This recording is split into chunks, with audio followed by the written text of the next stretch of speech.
Hello children, welcome to my class. Today I will give you the explanation of the remaining part of the lesson Chandni. So this is the part 3rd. So listen carefully and try to understand. Chandni reached the hill. It seems to her that the old hills were standing in the row to welcome her. अब क्या होता है, चांदनी अपनी रस्सी तोड़ा करके भाग जाती है हिल्स की तरफ. तो चांदनी जब उन हिल्स में पहुंचती है, so she realise that those hills were welcoming her. उसको ऐसा लगता है, इतनी खुशी महसूस होती है, ऐसा लगता है जैसे ये पहाड़ियाँ उसके आने की ही रास्ता देख रही थी, उसके स्वागत कर रही हूँ. She felt like child meeting her partner parents after years of separation. उसको ऐसा एहसास होता है जैसे कि एक माँ, एक बच्चा अपनी माँ से बहुत समय के बाद मिल रहा है. Wherever she went, the tall grass rose to embrace her, the flower bloomed to amuse her, and the wind sang an endless song to welcome.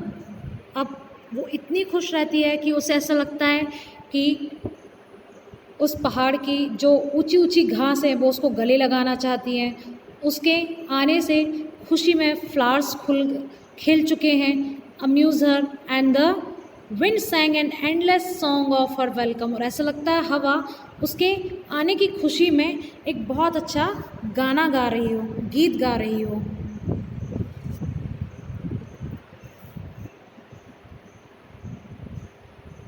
How different all this was from her past in the prison house of Abu Khan's compound. It was the happiest day in Chandni's life. अब क्या होता है, चांदनी को लगता है कि यह सब अबू के जेल जैसे आंगन से कितना अलग है. यह चांदनी के जीवन का सबसे अच्छा और सबसे खुशी का दिन है. That day she played for hours on the grassy slopes of the hills. उस दिन, जिस दिन चांदनी अपनी रस्सी तोड़ाकर उस पहाड़ की तरफ भागी थी, उस दिन वह पूरे दिन रात खेलती रही थी. घंटों तक वह खेलती रही थी. She met a herd of wild goats who asked her to join their groups. अब उन पहाड़ियों पे उसे जंगली बकरियों का एक समूह मिलता है और उन समूह में रहने वाली वाइल्ड गॉड्स ने उसको ऑफ़र किया कि तुम हमारे ग्रुप को ज्वाइन कर सकती हो. बट चांदनी पोलाइटली रिफ्यूज्ड मना कर देना, पोलाइटली विनम्रतापूर्वक. अब चांदनी ने क्या किया, चांदनी ने विनम्रतापूर्वक उसे मना कर दिया कि नहीं, मैं अपनी आज़ादी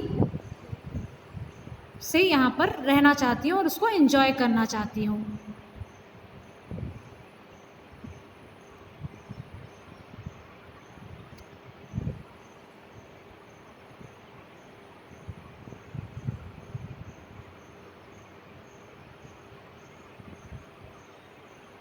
The sun disappeared behind the hills and soon darkness enveloped the grass, the flowers and the trees. अब क्या होता है, सूरज पहाड़ियों के पीछे छुप जाता है और शीघ्र ही अंधकार ने घनी घास, फूलों और वृक्षों को अपने आगोश में ले लिया है. कहने का मतलब यह है कि चारों तरफ घना अंधेरा हो चुका था. अब चांदनी वहाँ पर अकेली थी. The wind stopped blowing and there was stillness all around except for a strange sound which was coming from the bushes. हवा ने भी चलना बंद कर दिया था एंड चारों तरफ सन्नाटा छा चुका था. केवल झाड़ियों से एक विचित्र सी आवाज़ आ रही थी. The sound was like a grunt. Grunt is a sound of wolf. किसकी आवाज़ थी ये? What was it? It was Abu Khan's voice calling her back to compound. Nor was it the voice of another god. अब क्या होता है, एक गुर्राने की आवाज़ जब आती है तो चांदनी समझ जाती है कि ये अबू खान के बुलाने की आवाज़ तो नहीं है, ना ही उसके कंपाउंड की आवाज़ है. Then Chandni thought of the dangerous wolf who lived in the hills. तभी अचानक चांदनी को याद आता है उस खतरनाक खूंखार भेड़िए के बारे में। पूरे दिन चांदनी इतनी खुश थी कि उसका ध्यान उस भेड़िए की तरफ गया ही नहीं।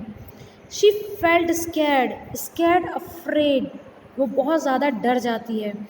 Should she go back to the safety of Abu Khan's hut, उसे लगता है, एक घड़ी वो सोचने लगती है, क्या मुझे वापस चले जाना चाहिए अबू खान के पास?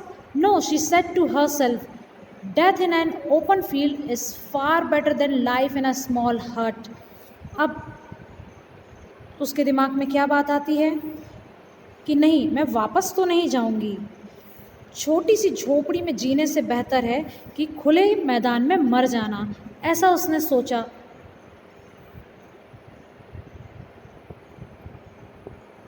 The wolf had come out of the bushes. अब क्या होता है, आप इमेजिन कीजिए अपने दिमाग में, चारों तरफ घना अंधेरा है और उस समय क्या कंडीशन रही होगी उस चांदनी की, जब अचानक से सामने से वो भेड़िया चला आता है and was staring greedily at Chandni, staring, looking constantly, लगातार देखना, घूरना, ग्रीडली एट चांदनी, ग्रीडली लालच भरी नज़रों से देखना।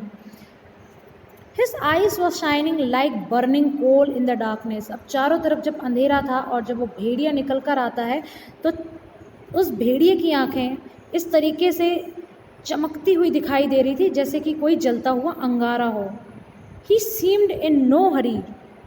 ऐसा लगता था कि उस भेड़िए को चांदनी का शिकार करने की कोई जल्दी नहीं थी, क्योंकि वो जानता था कि ये चांदनी उसका ही शिकार है। Look at the picture. In this picture we can see that the god and the dangerous wolf were ready to fight to each other, and the night was very pretty। अब देखते हैं आगे क्या होता है।